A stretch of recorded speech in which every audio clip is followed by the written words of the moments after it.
ධර්මයට ප්‍රහාර එල්ල කරන්න අමාරුයිනේ.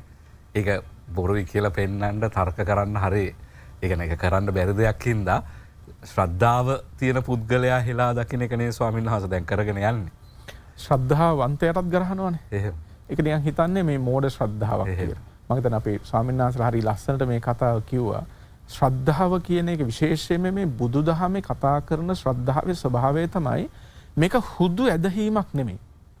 මේක ප්‍රඥාවෙන් ඇති කරගන්නා වූ ප්‍රසාදයක්.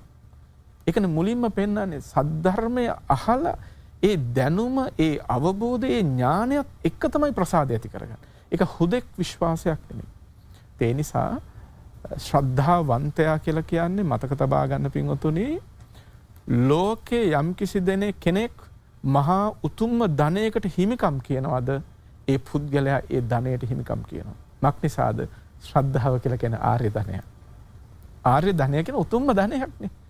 එතකොට කෙනෙකුට ලබන්න පුළුවන් උතුම්ම ධන අතුරෙන් එකක් තමයි ශ්‍රද්ධා ධනය කියලා කියන්නේ.